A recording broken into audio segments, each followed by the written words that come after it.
welcome to Black LGBTQ plus narratives, part of the Alliance Theater's Hands Up Atlanta Art and Activism series. I'm Nathan Yunerberg, a Brooklyn-based storyteller and author of Holes in My Identity, one of the pieces featured in Hands Up, 7 Playwrights, 7 Testaments. I want to extend a warm welcome to all the community organizations in attendance tonight, and a special thank you to our co-host, the Counter Narrative Project. In the wake of the murder of Michael Brown, the New Black Fest commissioned 7 Black playwrights, including myself, to write personal testaments exploring the well-being of Black in a culture of institutional profiling. My piece is inspired by my sheltered upbringing in Wisconsin as the adopted child of white parents.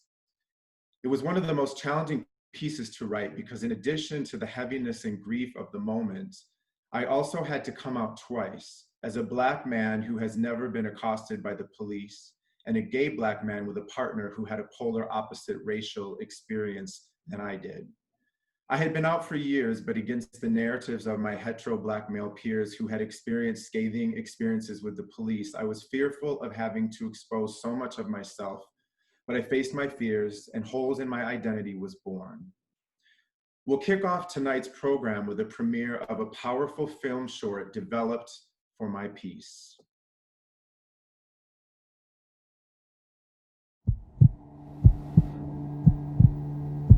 Identity? I've got all these holes in my identity. Holes from the lack of Black culture, Black experiences, Black role models. I've got all these holes. I was adopted by white parents and raised in an all-white, middle-class community. And outside of my never-ending identity crisis,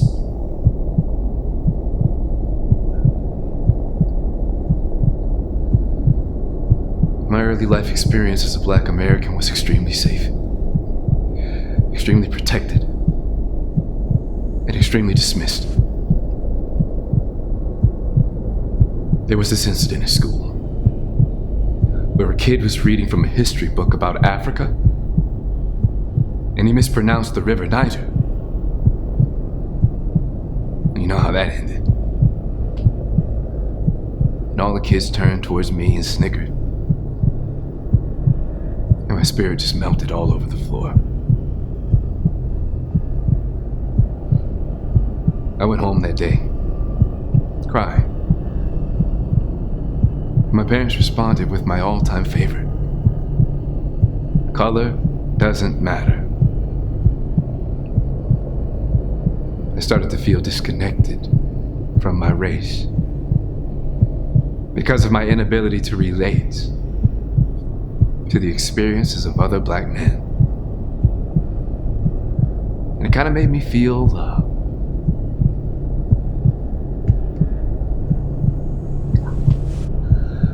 like a fraud. I've never been stopped and frisked. I've never been accosted by the police. Profiling has not been a part of my experience. I've been dodging the bullets of societal targeting all my life.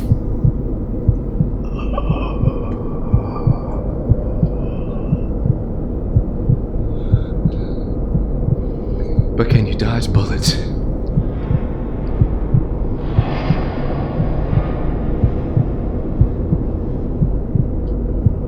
You can't even see.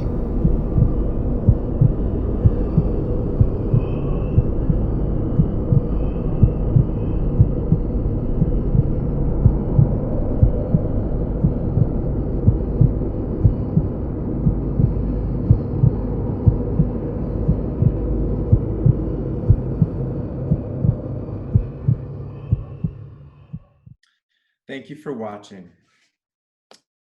This past spring, I had the privilege of meeting Charles Stevens, our moderator for tonight's discussion. I had initially inquired about a future collaboration on an upcoming play I'm writing about Black gay men during the AIDS crisis, and our connection blossomed into this event tonight. So please welcome Charles Stevens, founder and executive director of the Counter Narrative Project, an organization that amplifies the voices of Black gay men as a way to end stigma. Thank you so much.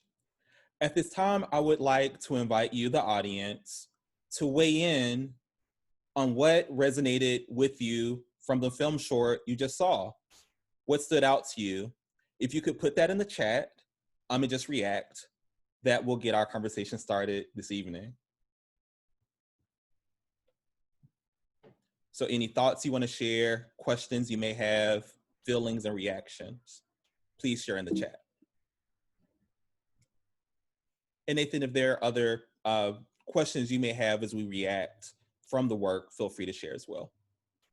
So we see Black people are constantly dodging bullets we cannot see. Absolutely, absolutely. Another comment, that we all have wounds that others can't see and that we need to keep our assumptions to a minimum. Thank you for that. Feeling like a fraud.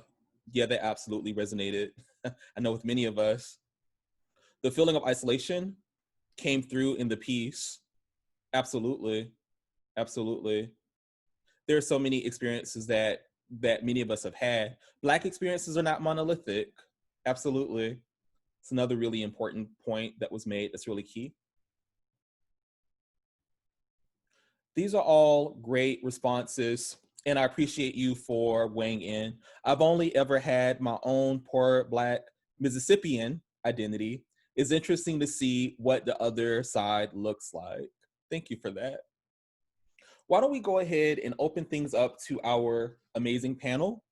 We'll this evening unpack many of the themes that came up in the piece that we just saw, and just a broader conversation related to our title that we're challenged and charged to weigh in on.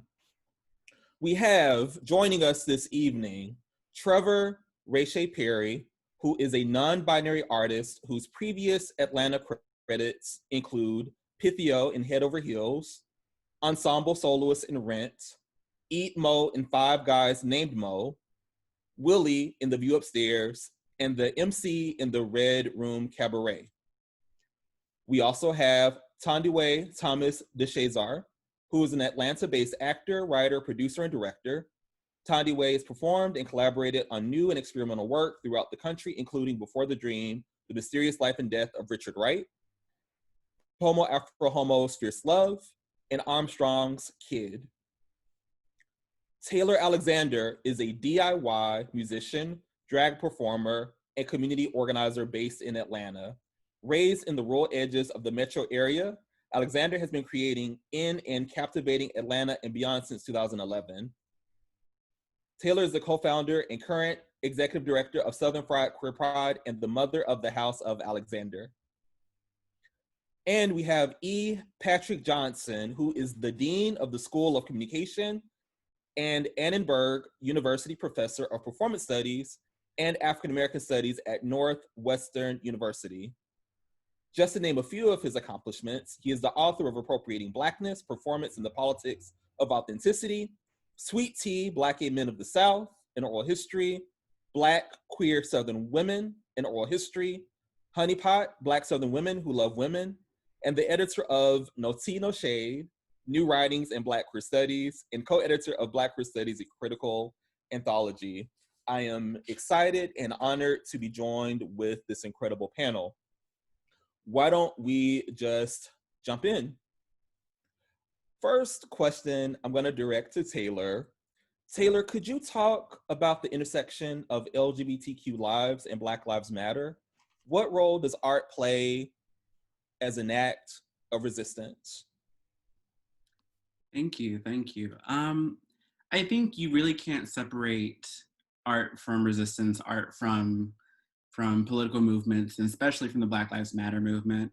I think often art sometimes relays the message more so to like a universal audience.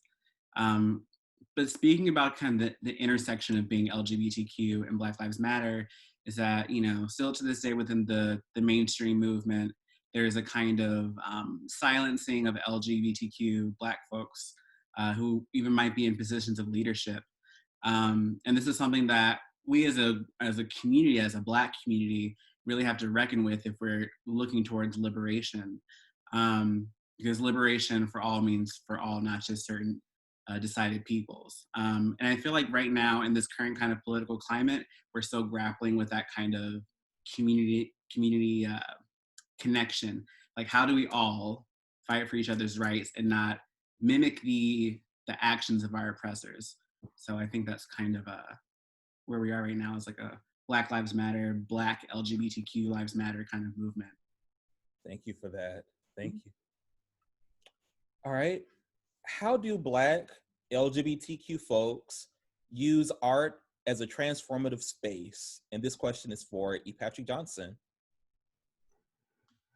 First, I'd just like to say I'm really thrilled to be on this panel with these wonderful artists. I'm really, really happy to be here.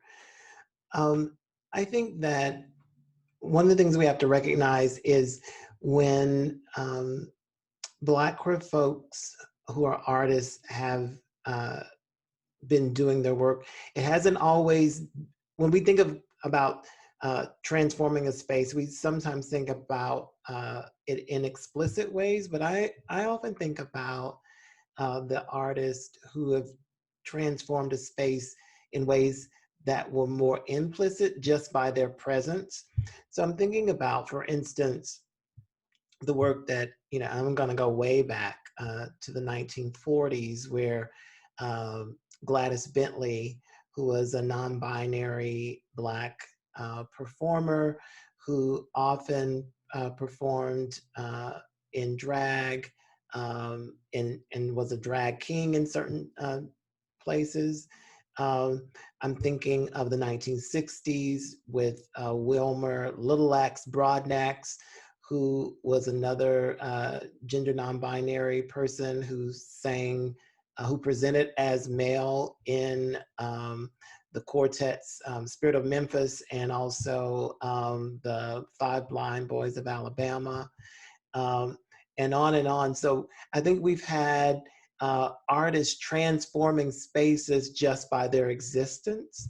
And then I also think we've had artists who use their art explicitly as a political site. And, some contemporary examples, for instance, are people like Patricia Kahn Cullors, who's one of the founding members of the Black Lives Matter movement. What's so interesting to me about Patrice's work is that she is an artist.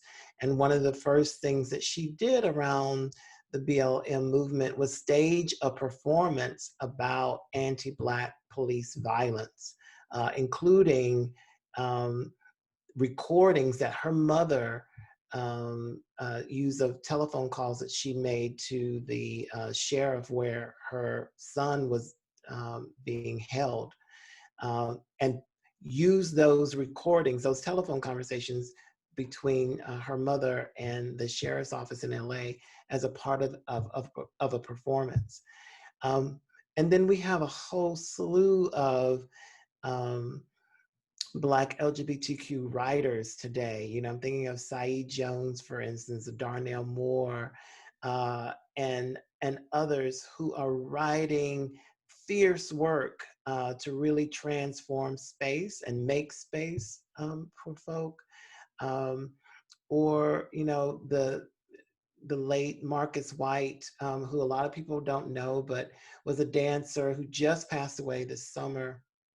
But he was a choreographer and dancer and was doing some amazing work around Black masculinity and queerness in barbershops. So we transform spaces in an explicit way, but also in some other ways that sort of go under the radar that I think is really important to notice. Thank you for that. Thank you for your insights. The next question is for Trevor. Trevor, could you talk about what it has been like to work as a non-binary performer, and how have you gone about carving space for yourself, particularly within casting calls entrenched in gender binaries? Trevor, could you speak to that? Oh, yes, absolutely. Well, when I first was going to college and, getting my degree in performing arts, I just noticed that there was always some dissonance between myself and the roles that were out there and available for people who looked like me, who sounded like me. And I knew that if I wanted to pursue this and be really serious about it, that I was going to have to make space for myself in some way. And there's only so much that you can do as far as like fitting into these roles. And as I came to know myself and understand my gender expression, I just really felt that I wasn't going to have to ask for permission. I was just going to have to take the space because, you can't wait for someone to give you an opportunity. You have to create your own. So I remember the first show that I auditioned for a couple of years ago, it was Chicago, and I really wanted to be Mama Morton because I was like, why not? And so the first thing I did was I asked permission to audition for Mama Morton, and they said no. And I was like, oh, okay. So I went in there, I sang, did my thing, got called back, and I showed up the callbacks in full drag. Heels, hair, like everything. And I danced the female combination and I showed them what I could do. And then when we were leaving, they were releasing everyone to have us sing one by one. They called me back in and they were like, can you sing When You're Good to Mama? Boom, booked it. You see what I'm saying? And then like, once you do that, once you show people that what you do, it's not a gimmick, it's not kitsch, it's not, it's not something for people to laugh at. It is real and true gender expression. It's who I am. I'm not playing like a drag queen in the show. I'm playing a woman because that resonates deeply with who I am as a person and what I want to bring to the world. And once I got people on board with that vision, doors just started opening for me because people were so like, I never even thought of it this way. And I'm like, it's been there all along. It's been there all along. It's like, even as Black artists, when we think, gee, maybe I'm tired of just playing the Black friend in every show. You don't have to. Stop asking for permission. Stop fighting for that Black. Go for the role you want. Open those doors. Present who you are authentically, and people will get on board. Because that happened here in the city. I did. I think the first time I was cast as a non-binary, when we were doing the Red Room Cabaret, the role that I auditioned for was traditionally. It was written for a woman. And I came in and sang, did my thing, and boom. And that opened the door, then Little Shop. And then now my entire career and the way that I'm working now is solely on non-binary roles. And I think that's so magical. It's so important. I hope that people see me on stage and are like, oh, I can do that too. You know what I mean? I've had so many youth and people come up to me saying that they've never met another non-binary person, let alone seen one on stage. And there I am, sis, big, Black, non-binary, and the space has been made for me. So that's it. You're getting a lot of love in the comments. Thank you for that. Thank you. Of course. Tandy Way, could you also weigh in on the question of what your experience has been like in the casting experience? I know you had some insights you wanted to share. Yes, thank you. I love Trevor Perry. We have worked together before in a reading, and they have slayed for days. Like, they bring it, and I love them. I love you, Trevor. I recently produced and directed a show by an artist, a writer of color by the name of Sloka Krishnan. Sloka is okay, yeah, I see you, Taylor. We know Sloka. Sloka, he writes his behind off. And he wrote a show called The Grand Transsexual Draweth Nigh. And he's very specific. I know that title goes in, right? And he's very specific about the casting. There are non-binary, there are transgender women, transgender men in the script that's written in. And we looked at the script and we said, we're going to cast gender authentically. We don't care how long it takes. We don't care where we have to look. We don't care. We're going to hold these auditions over and over and over again. And because we were doing the show independently, we were able to do that because these are transgender and non-binary people of color. And because we were going to do that, if this show were in possibly a bigger house, there would have probably been a conversation of, well, could you just play this? Could you just, they won't know. And that's something that we have to be very, very vigilant about. Like, casting gender authentically is so important, and we have to make sure that our people are seen, especially when it comes to people of color in that situation. So I'm really happy that we did this out front. They put it out on their Facebook page. It's still available now. The Grand Transsexual Draweth Nigh. I'm just gonna plug myself. It's a really, really wonderful show. So it's an example of what is possible if you keep the open mind, and if you are clear about what your intentions are, it's possible. So yeah. Thank you for that. And while we're talking, Tandy, could you talk about your lineage? Who are some of the Black LGBTQ folks that have inspired you? Could you talk about the shoulders you stand upon? Sure. I am a Detroiter. I'm from the D, the dirty, dirty D, the Detroit. And I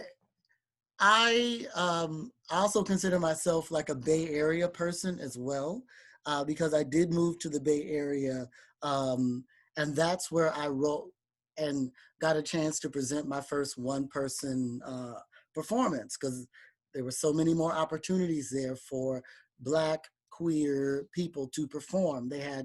They were just throwing grant money away, like, hey, not away, but they were throwing grant money at us like, produce. But before that, I had the opportunity to meet a gentleman while I was in Detroit. I met Brian Freeman, who is an original Pomo Afro Homo. He was there performing a piece about Bayard Rustin that he wrote, and he did a workshop. And I was a fledgling theater baby in awe of everything that he was able to produce. And I had kind of heard about him because when I was young, the internet first came out, and I was like, Black gay theater. And then Pomo popped up in the early days of Google. It was probably AOL at the time. I'm not gonna age myself too much, but he popped up. At that same time, I also met a gentleman by the name of Stanley Bennett Clay. In Detroit, he's a writer and an actor, and we crossed paths again. The both of us, Brian Freeman and Stanley Bennett Clay, we both crossed paths again when I was living in the Bay Area. With Brian had seen my one-person show and asked me to be a part of the reboot of Pomo Afro Homos. They did a 20th anniversary production of Fierce Love, which was, an incredible opportunity to work with this man who I had seen who I just admired. Around the same time, right after that, I was working with Stanley Bennett Clay. He came back around to the Bay Area, and we did a show called Armstrong's Kid, which was a two-person show that we took off Broadway. One of the things that I really admire about Stanley Bennett Clay is that in the 70s and 80s, he was an up-and-coming actor. He was in Roots. He had done some episodes of Good Times, and he basically, at some red carpet premiere, they tried to pair him up with a woman, and he wasn't having it. And this is back in the early 80s. And so he took the initiative and transformed his career. He started doing voiceover. He started writing plays and directing film. And I consider him one of my mentors. Him and Brian Freeman, those are two. I stand up like one shoulder, both shoulders, like boom, boom, boom. I stand on their shoulders, and I will always ride for those guys, and they've definitely influenced the work that I do right now. Thank you for that. The next question is for Taylor. what is important to know about trans activism and advocacy right now, particularly in the South? I think that right now in the South, we are having a communal, especially within the LGBTQ community, a communal recognition that the real work that has always been done within the community has always been led by Black and brown, specifically Black trans women, trans femmes, people who the rest of the community look down upon, look down on us, for not fitting cis heteronormative standards, look down on us because a lot of us were sex workers or artists who didn't have like day-to-day working jobs. All the work, thinking about, Marsha P. Johnson, Miss Major, thinking about Sylvia P. Rivera, that I think we're having a renaissance where we're understanding that the real change within the communities are usually fought for by the most marginalized. And I think right now in the South, unfortunately due to, I would say, a few stereotypes here and there, the only time the South is really talked about in the grand scheme of media is usually talking about murder rates or death rates or, HIV rates and things of that nature. You never hear anything positive or great about the South. And yes, we do have lots of struggles. We do have a lot of, things that we could really fix if we had different leadership and whatnot and more resources. But there's also a beautiful, thriving political community, queer community that is advocating for itself. And, so many amazing organizations, even here in Atlanta, that have always been doing the work. And I think right now in the year 2020, we're really experiencing people investing in that leadership and instead of trying to, what's the correct word I should say, to try to copy it, manipulate it, whitewash it. They want the ideas and they want the culture, but they don't want those people to be in positions of leadership. And I feel like right now, since 2020 seems to be a year of breaking down all the binaries and all of the kind of institutions that have failed us, Black trans people are finally getting the dues, the flowers, and hopefully the resources and the income too. So, yeah. Thank you for that, for your powerful response. All right, this question is really for everyone. Could you talk about your vision for Black LGBTQ art, cultural production, and narratives moving forward, or just any final words you want to share? Well, I know my vision is definitely more beautiful narratives of our people, more cultural memory narratives. I would love to see some of the shoulders that we stand upon. I know for me, certainly Audre Lorde and Essex Hemphill and Barbara Smith and Joseph Beam and Pat Parker and so many folks from our movement history. I hope to see their stories continue to be told, and just anything we do to amplify that legacy that we're part of. I will have to say that I think that moving forward, more inclusion of more voices. I think that if there are Black heteronormative voices that are being pushed, we can count them on maybe 2 hands. That's a stretch, right? So, and then Black LGBT voices that are being produced. Now that's what I'll say, who are actually being produced and funded and they're able to get the grant money. That's something that we can probably count on half of this other hand. We need to make sure that the people that are producing the work are able to see ourselves in a larger view, not just in the sense of, I'll say it like Black misery porn, but see us as like full characters that live full lives, characters that love. I would love to see more of that. I want to see more romantic comedies. I want to see more of the things that we experience that are relatable on the human scale. Like we definitely have an experience as Black LGBT people, Black queer people, Black SGL people that is important and specific to us. But once other folks are aware of it, they know that they can relate to it. And they know that they're able to be like, oh, I never thought about it like that. Oh, okay. So that's what art is. That's how we make our stance. So I'm looking for more of that. And it's basically us either knocking down the doors or getting into the positions that make those decisions. And that's what's really important for me. That's what I'm seeing, hopefully. And to piggyback on that, I would just like to say that as far as the art, in reference to like Black and trans narratives and people, I want these powers that be, the people producing the work as well, if they are not a Black theater or a theater that specializes in queer trans experiences, that they do the work outside.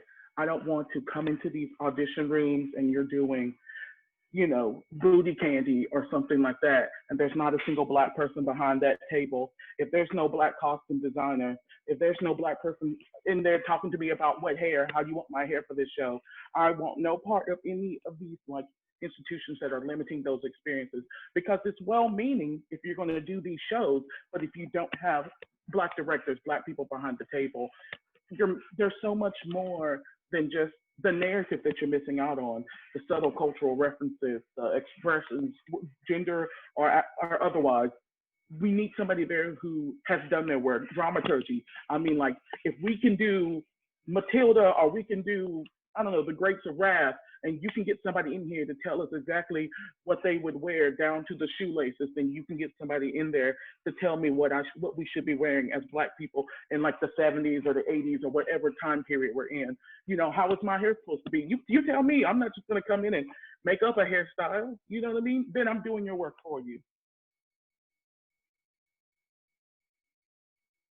I want somebody there, brown people in mind when they are on these productions. Yes. Are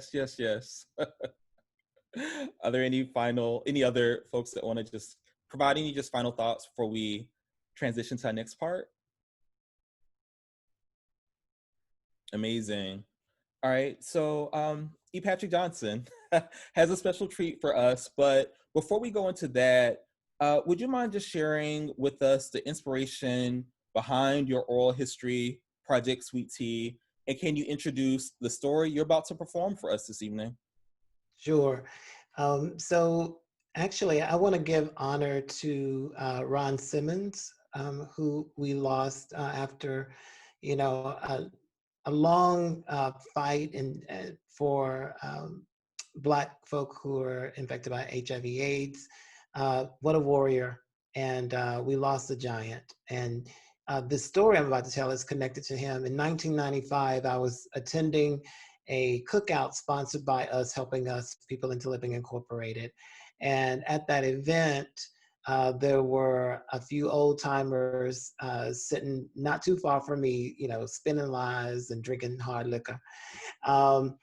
And what was so amazing about that event is that the stories that they were telling about growing up in the South back in the day, the 40s, 50s, 60s, and I had never heard those stories, and they certainly had not been collected anywhere. And so I decided that when I got the resources and wherewithal to go back to the South, where I grew up in North Carolina and across the South, that I would collect those stories. And that's how Sweet Tea, the book, emerged. And, you know, originally it was going to include queer men and queer women, and like with everything, the Black gay man just took over the book.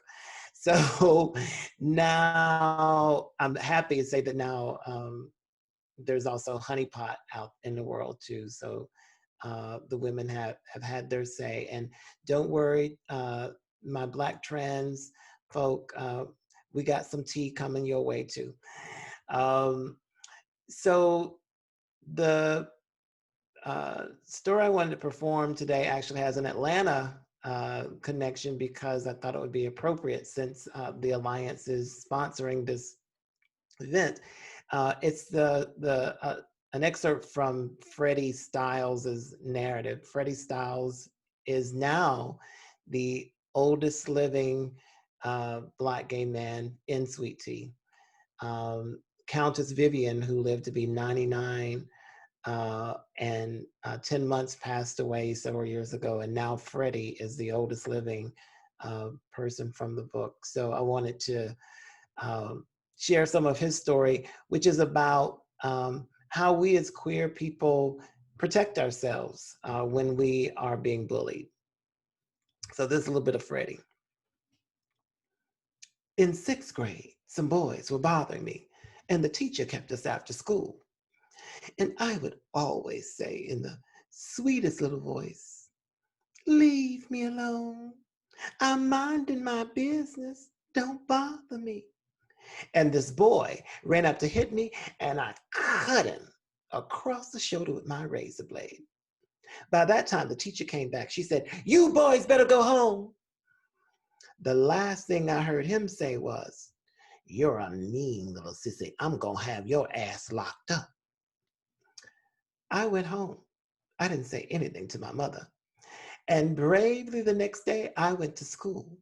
And this same boy came up to me, and he had a hairline cut across his shoulder because I had cut through 2 or 3 layers of clothing. He said, "You better be glad." I said, "Listen, do not bother. I keep telling you to leave me alone. I want to be left alone. I'm not bothering you. Don't bother me."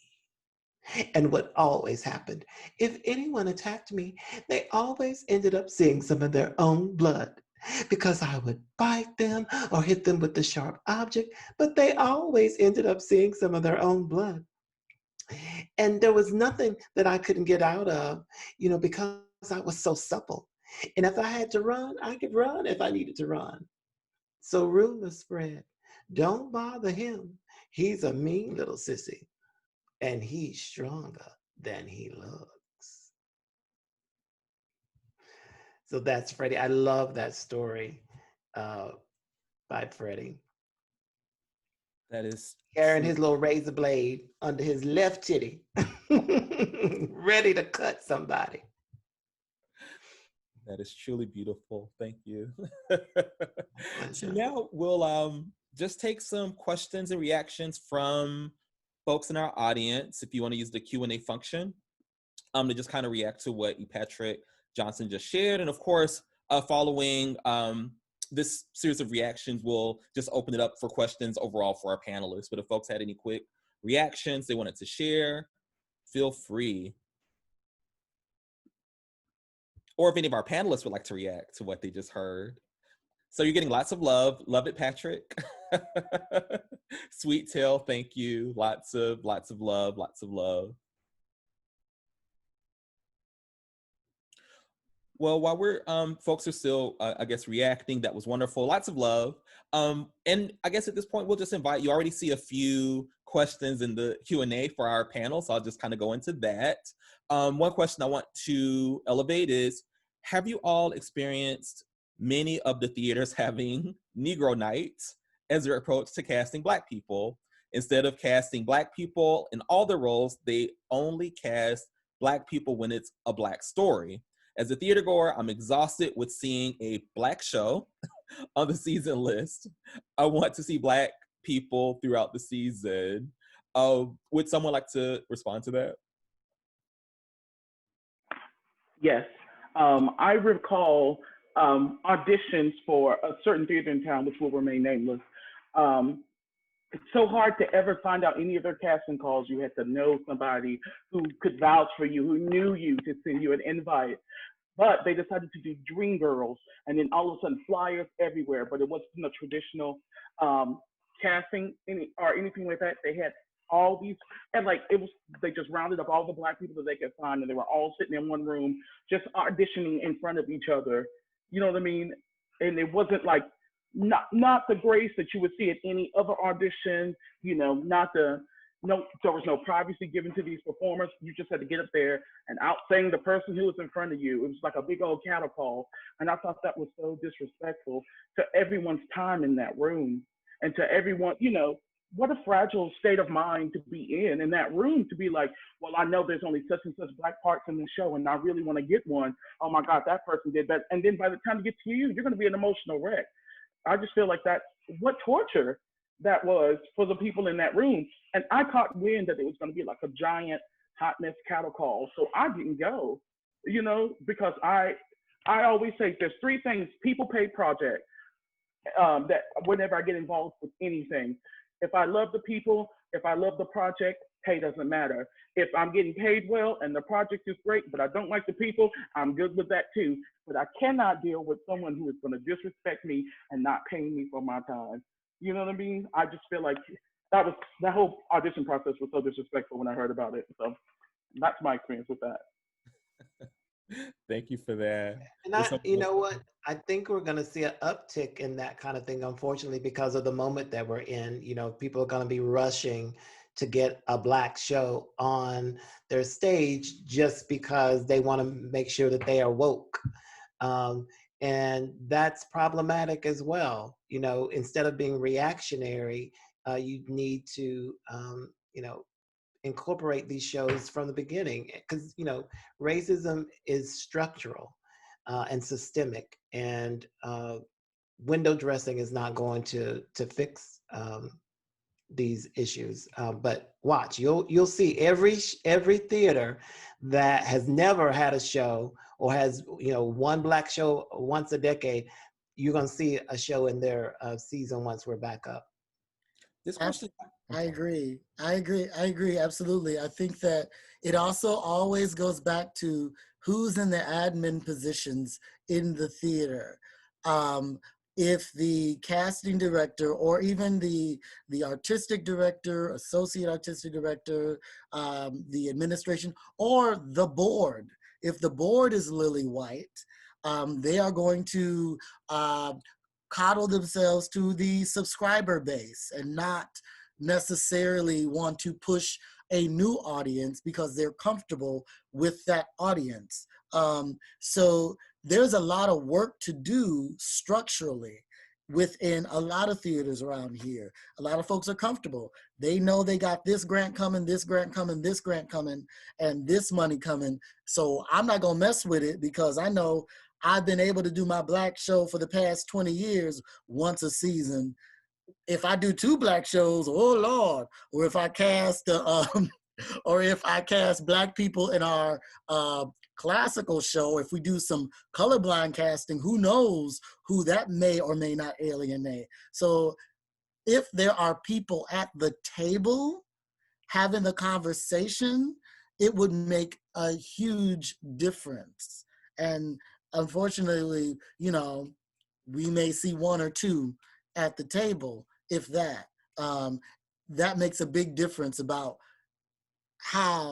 what shows are being chosen, how those casting calls are happening. Just like you said, Trevor, you're absolutely right. It's all about the opportunities and just like who's doing the selecting. Yeah. We've kind of talked about this from a racial lens, but Taylor, I was wondering if you could address this question. Do you think the current environment of promoting diversity and equity and inclusion will create more opportunities for LGBTQ folk specifically?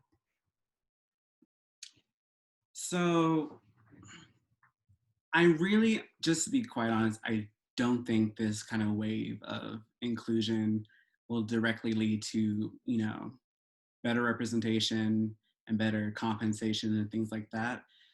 Typically, it takes repeated attempts to even get a percentage of the way better. I think about how, from 2017 to kind of 2019, we rode this wave called the queer tipping point, the trans tipping point. Everybody was talking about, more Black queer inclusion, more Black trans inclusion. And you saw a few roles pop up, you saw a few movies and films and things like that kind of get more attention. But after all that buzz died down, you realize that no power, positions of leadership and power had really changed. No like amount of certain like, Black queer directors were hired, no like writers. And what we've seen is that the real work and the real true like stories that we want to hear and experiences we want to see are homegrown and often DIY and coming from the bottom up. And I think right now we're kind of in that area where the few Black, queer writers and directors who have kind of permeated the mainstream, they're just now having the ability and resources, probably because of the social climate, unfortunately, to uplift the people who have always been creating the content and whatnot. And I hope that that continues, but I also hope that it spreads outwards. And so there's more Black queer people in positions of leadership, because if we don't have control over our stories, our compensation, how we're marketed, is it even really change? Or is it just, what was it, magic tricks and things, what do you say, window dressing? What is it, I don't know. But I think this is one of those things where, representation is going up, but it's not resulting in the real systemic change that we need. This is an interesting question about parents.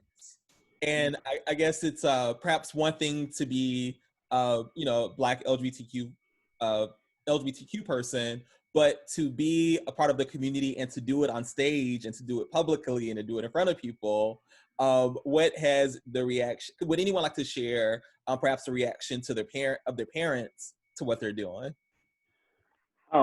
Yeah, I was going to piggyback onto what Taylor was just saying, but I can also address this as well. My dad and I have a great relationship. He's a DJ. He loves music.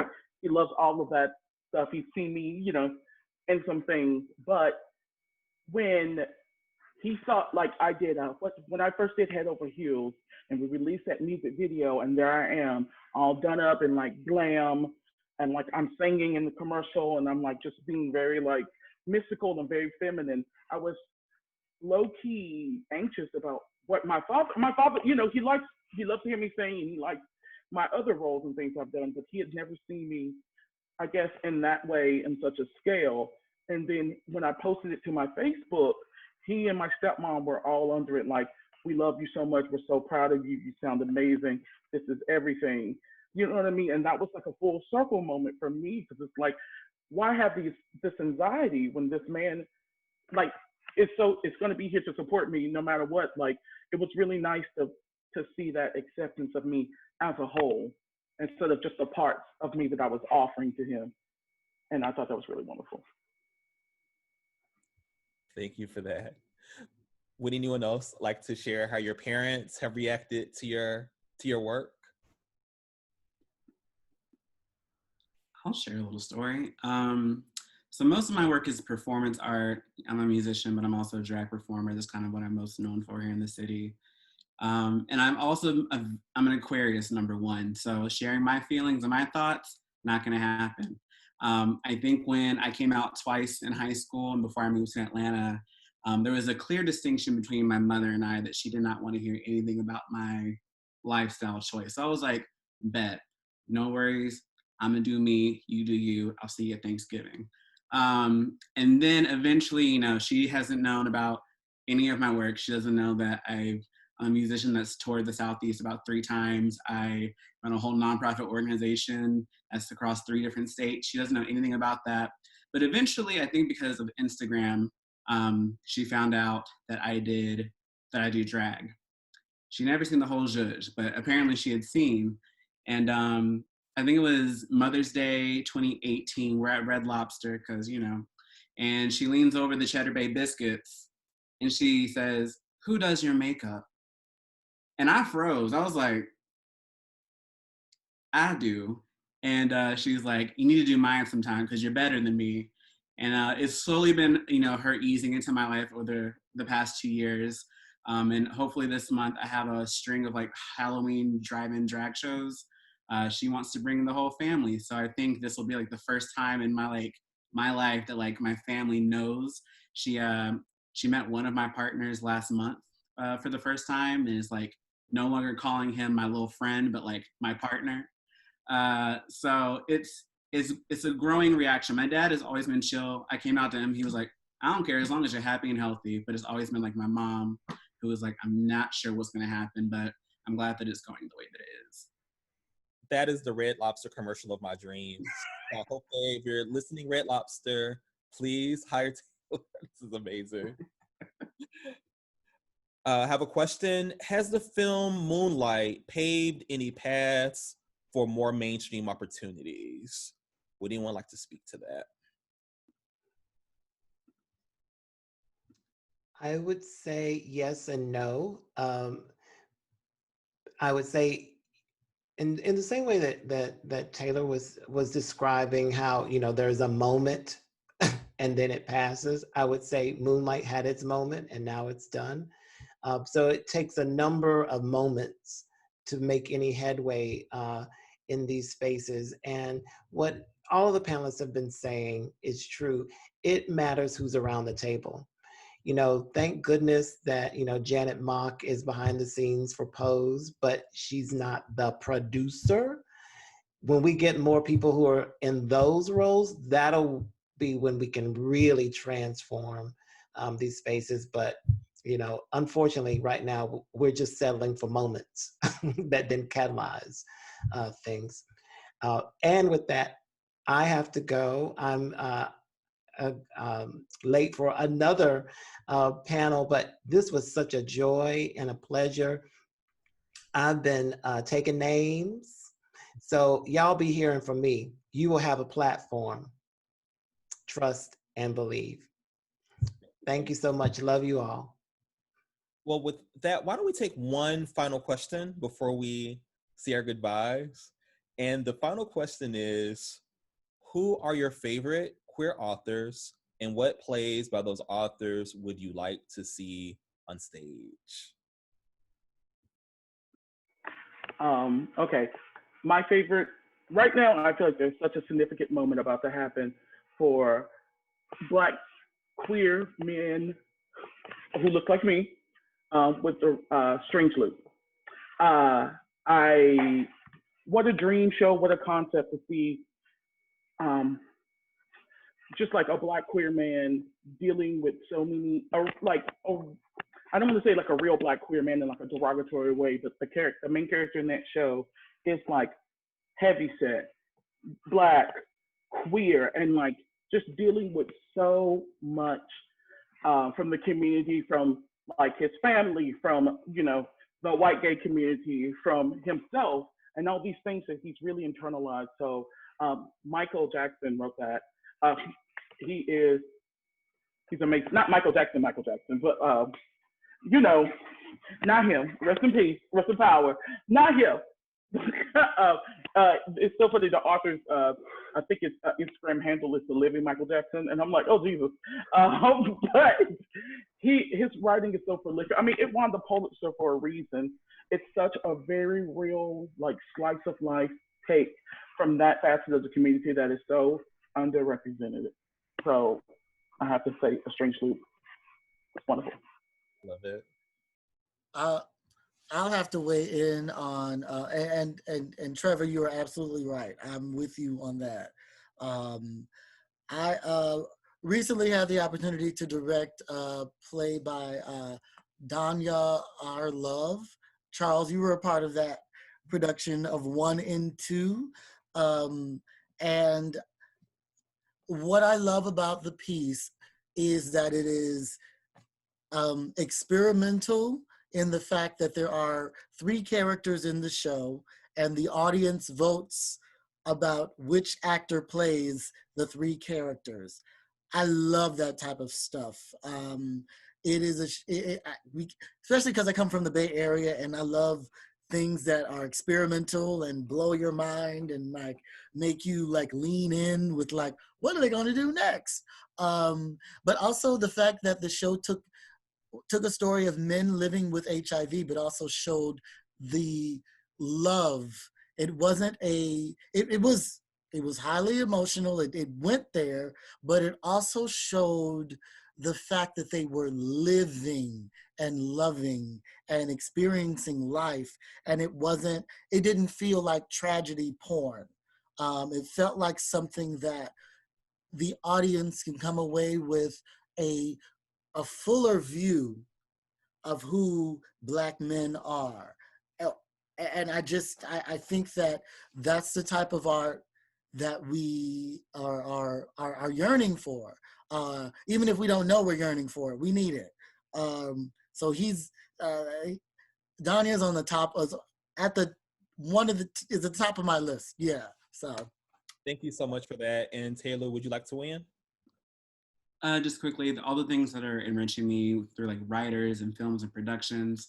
I've been doing a lot of work here in the South with independent DIY artists who are making their own content and just using the internet to get that a platform. I just curated a drive-in movie festival with Southern Fried Queer Pride called Cinequeer, and some of those submissions were just amazing, and they were like real bare budget, real like here's my iPhone and a dream, and that's the kind of stuff that feeds me and lets me know that we can always rely on ourselves to create narratives and platforms that we don't have to, try to get it from the people up top, because that's usually never going to happen. So it's beautiful Black queer magic.